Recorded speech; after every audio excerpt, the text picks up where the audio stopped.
Actually, it was a conscious sort of decision. Barfi ke baad, I wanted to do a commercial film, an absolutely masaledar film, and like the promo says, mast film.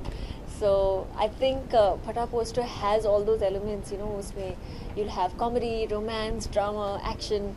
It's entertaining. It's a true blue entertainer. It's something that is very new for me, or I really hope that people like it after the work I've done in Barfi.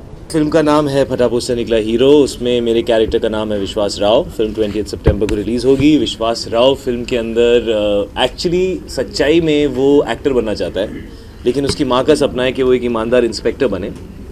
तो इस वजह से film में बड़ी सारी confusion हो जाती है और वो जब मुंबई आता है तो वो एक्टर बनने की कोशिश में है, लेकिन सब लोग उसको इंस्पेक्टर समझने लगते हैं। तो is actually a fake cop, वो रियल कॉप नहीं है। और उसकी लाइफ की सबसे बड़ी स्ट्रेस यही है कि वो नहीं चाहता कि वो कभी भी किसी लड़ाई या झगड़े में पड़ जाए। और इलियाना का जो कैरेक्टर है वो is called complaint Kajal in the film, जो हमेशा कंप्लेंट लेकर आती है। वो इसको अलग अलग जगहों पे जाके छोड़ देती है गुंडों के सामने और कहती है कि अब तुम इनको हैंडल करो। और उसको ऐसा लगता है कि मुझे फ़ाइट नहीं करनी है, क्योंकि अगर उसके चेहरे पे चोट लग गई तो उसकी एक्टिंग करियर शुरू होने से पहले ख़त्म हो जाएगा। वैसा क्यों है? क्योंकि मेरा कैरेक्टर का नाम है काजल, लेकिन सब लोग उसे कंप्लेंट काजल बुलाते हैं, क्योंकि she is self appointed kind of social worker. और उसे ऐसा लगता है कि उनकी रिस्पॉन्सिबिलिटी है कि वो कंप्लेंट लिखवा दें हमेशा, जहाँ पे भी गलत काम होता है। She goes straight to the police station and tells the inspector कि ये लिखो, ये यहाँ पे गलत काम हो रहा है, अब चलो मेरे साथ इमीडिएटली इनको अरेस्ट करो।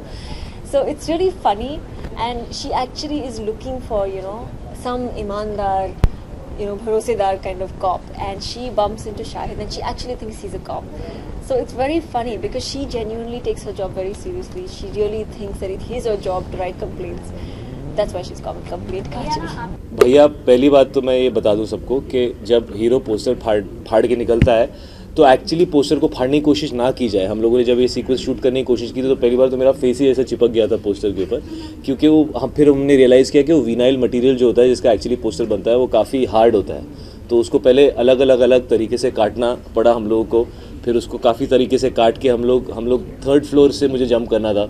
तो मैं जब 3rd फ्लोर से जंप कर रहा था तो मेरा हार्नेस जो है वो जो पोस्टर था उसके अंदर अटक जाता था, तो मैं हवा में ऐसे लटका रहता था। फिर हम लोग नीचे आए और नीचे आके हम लोगों ने किया। तो काफ़ी कॉम्प्लिकेटेड है, इसलिए घर पे पोस्टर फाड़ के निकलने की कोशिश ना करें। अगर फाड़ें तो पेपर का पोस्टर फाड़ें, विनाइल का पोस्टर फाड़ने की कोशिश ना करें, नहीं तो फेस पे काफ़ी चोट लग सकती है। Gee, it's such a hard choice to pick out my favorite song in the film. But I think what I like the most is I like Tu Mere Agal Bagal a lot because it's very different. मैंने काफ़ी songs किए हैं even in the south, but this is such a different song. It's got a new concept. The doggy step is something that everybody likes so much. So that's become one of my favorite songs. जिस तरह से विश्वास राव कहता है ना कि एक दिन मेरे भी बड़े बड़े पोस्टर लगेंगे, तो मैं भी जब एक्टर नहीं बना था और जब मुझे भी ऐसा लगता था कि मुझे एक्टर बनना है, तो मेरे भी ऐसे ही ख्वाब थे कि एक दिन मेरा भी पोस्टर लगेगा, मेरी भी फिल्म रिलीज़ होगी।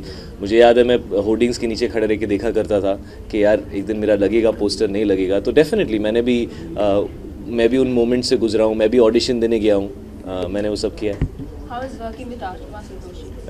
Raji is a fantastic director. I think उनका सेंस ऑफ ह्यूमर और sense of timing is outstanding, और मैंने इस पूरी फिल्म में सिर्फ उनको कॉपी किया है और कुछ नहीं किया है। सर प्रभु सर को मैं हमेशा कहता हूँ दैट ही इज़ द मवाली किंग। तो फुल ऑन मवाली कैरेक्टर है रैम्बो राजकुमार, और जिस तरह की उनकी फिल्में होती हैं उसी तरह का कैरेक्टर है। और हार्ड कोर एक्शन है फिल्म के अंदर, बहुत सारा एक्शन है, 5 गाने हैं, 5 के 5 आइटम सॉन्ग्स हैं, तो बड़ी सारी डांसिंग है और कॉमेडी है। उसमें मैं और सोनाक्षी हैं साथ में, पहली बार काम कर रहे हैं, तो फुल ऑन फन फिल्म है। बाकी तो आप आई थिंक 2 हफ्ते में प्रोमो रिलीज़ हो जाएगा, तो फिर आप लोग खुद ही देख लेंगे।